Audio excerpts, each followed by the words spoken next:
I've lived on my ranch for over 35 years, and in all that time, I've never had anyone try to tell me where I could or couldn't drive on my own land. That was until the new HOA president, a woman named Sheila, or as most folks started calling her, Karen with a clipboard, decided my private gravel road, which just so happened to run alongside her subdivision, was now HOA-controlled access. It all started innocently enough, or at least it seemed that way. They built that new subdivision 2 years ago right next to the east end of my ranch. At first, I thought it was just going to be a few nice homes, some retirees, maybe a young family or two. I didn't mind. But then came the signs, then the rules, and then Sheila. Now, for context, my land stretches across about 40 acres. I've got cattle, a barn I built with my own hands, a work shed, and a small stream that cuts through the back end. The gravel road that runs past the east fence line? That road's been there longer than her entire development. It was originally an access trail my father and I used to haul hay and supplies. Over time, I let the county grade it so it connected to the main road.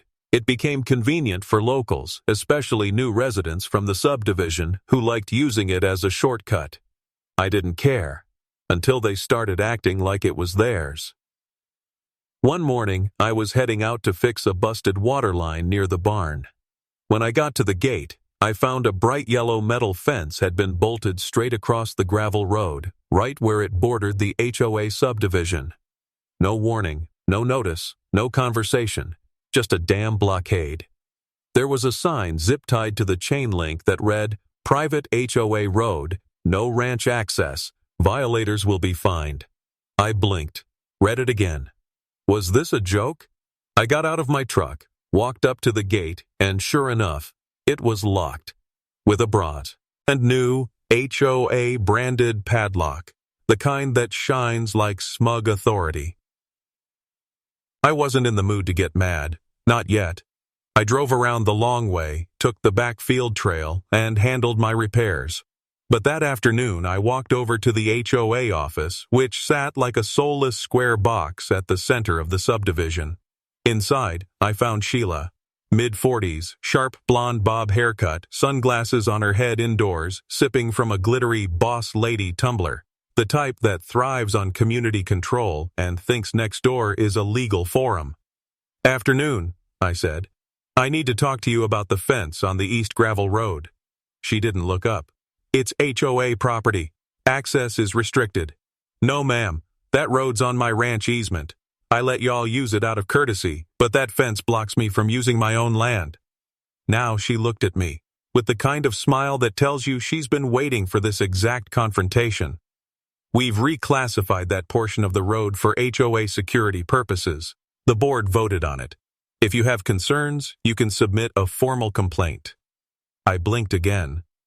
"Karen," I said slowly, "do you know how easements work?" She rolled her eyes. "I know how safety works. You can't just drive heavy equipment past our neighborhood. It's disruptive." "You built next to a ranch?" I reminded her.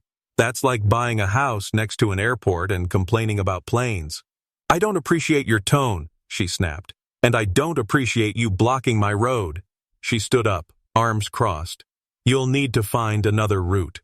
I left without another word, because I knew something she didn't. That entire section of land was still deeded to me. The HOA didn't own the road. They were using my land under a non-exclusive access agreement, and nowhere did it give them permission to alter, block, or restrict my own use. So I went home, and I started digging through my files. 2 nights later, I submitted a legal cease and desist through my attorney. Karen ignored it. Instead, she posted a public notice to all residents. The HOA has secured the eastern road for resident-only use. Any attempts to bypass this by ranch vehicles will be reported to local authorities. The next morning, I found a local deputy parked at the locked gate. He looked confused as hell. "You the ranch owner?" he asked. "Yep, this road's mine. Want to see the deed?" I showed him everything, from the original plat to the county's maintenance record. The deputy scratched his head and said, "Yeah, This doesn't look legal on their part, but I'll have to file a report. I smiled. Go ahead. What Karen didn't realize is that the HOA just violated county code by altering land outside their boundary without a permit. So I filed an injunction. And while that paperwork went through, I got busy with my own solution. If they wanted to act like this was a private road, fine, I'd treat it like one, but I'd be the one charging the toll.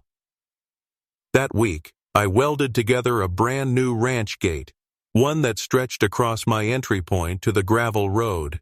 On it, I posted a wooden sign, hand-painted in bold red letters, Private Access Toll Road, $5 per vehicle. Pay at Dropbox or exit immediately. Violators will be cited for trespassing. Now remember, the residents of the HOA had been using this road for 2 years. It cut their drive time to the main highway in half. Most of them didn't even realize it was mine. But the moment that gate went up, boy, the confusion started. I even installed a trail cam just to enjoy the footage later. There was Karen's car, stopping abruptly. There she was, stepping out in her overpriced heels, shouting at the wooden sign. There she was again the next morning, with Bolt C utters. But guess what? I had a motion-triggered security alarm, and the second she touched that chain, my phone lit up. I arrived within 15 minutes, this time with a sheriff's deputy who already knew the story. "Ma'am," he said, "you're tampering with private property." "This road belongs to the HOA," she shrieked. The deputy calmly pointed to the parcel map I'd printed for him. "No, ma'am. This portion of the road is on Mr. Whitaker's land. You're trespassing." She looked like a balloon deflating in real time. I'll call the board." "You do that," I said, "but bring cash next time. Tolls apply to everyone." What happened next? Oh, it only got better. See, when residents realized Karen had blocked the rancher but cost them their shortcut, they were furious. Some started paying the toll. I even put out change envelopes. Others demanded the HOA explain why their dues were funding legal trouble over a road they didn't own. By the end of the week, I'd collected over $300 in tolls, all of which I donated to the local 4-H club because, hey, it wasn't about the money. It was about the message, and that message was, don't fence off something that ain't yours. Now, I figured Karen would back off once the sheriff set her straight, but no, she doubled down. The following week, I got a letter from the HOA's attorney. Well, their new attorney. Turns out the first one quit after reviewing the parcel maps and realizing Karen had led the HOA into a massive legal mistake. This new guy, probably some cheap retainer lawyer she found online, claimed I was illegally profiting from public road access and disrupting community access with an unauthorized toll operation. It was the dumbest thing I'd ever read. I called up my attorney, Steve. Good guy, ranch-born himself, and not one to sugarcoat anything. He read the letter and chuckled. "They're trying to scare you into removing the toll gate." "Yeah," I said. "But we've got the deed, county records, and that cease and desist." "Exactly.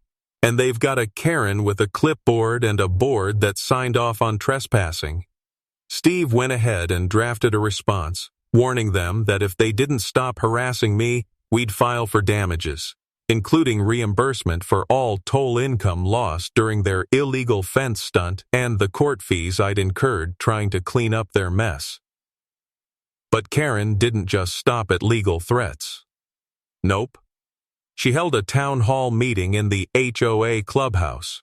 I didn't go, but I didn't have to, because 4 of my neighbors did, and they told me everything.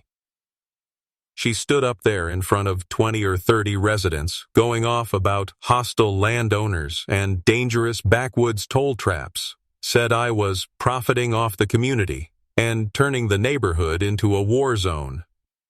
One old guy stood up, Fred, I think his name was, and said, "Ma'am, that man's been living there longer than this neighborhood existed. You're lucky he even lets us use the road." Others nodded. Apparently, Karen turned bright red and stormed out before the meeting was over. The tide had turned. A few days later, Steve got a call. The HOA wanted to resolve this peacefully, but by then, it was too late. Because while they were busy drafting baseless threats and holding dramatic meetings, I had submitted a formal grievance with the county zoning office. Why? Because the fence they installed, it blocked a legal emergency access path, and that was a direct violation of county code. That little strip of land they fenced off wasn't just mine, it was also designated as a shared access emergency route by the county 20 years ago. And the moment that complaint was filed, the county sent out inspectors. They found the fence. They found the HOA board's meeting minutes. They found Karen's signature. The report was brutal. Unpermitted construction, unauthorized obstruction of county emergency access, trespassing on a private easement, failure to notify adjacent property owner, and misuse of HOA funds for personal agenda actions. And then came the fine. The HOA received a $28,000 penalty, plus an order to immediately dismantle the fence, pay legal fees for the adjacent landowner, that's me, and issue a public correction notice. Karen didn't show her face for days. That weekend, I sat on my porch, sipping coffee, watching a few workers from the county cut down the fence she'd installed like it was some kind of crown jewel. They didn't even save the sign, just tossed it into the back of a pickup like garbage. But the best part? A county supervisor knocked on my door and said, "Mr. Whitaker, we're authorizing you to permanently mark this stretch of the road as private. You've got every right to keep your toll gate if you want to." I smiled. "Oh, I will." And I did. But not out of spite. See, by now, the neighbors had stopped seeing it as a hassle.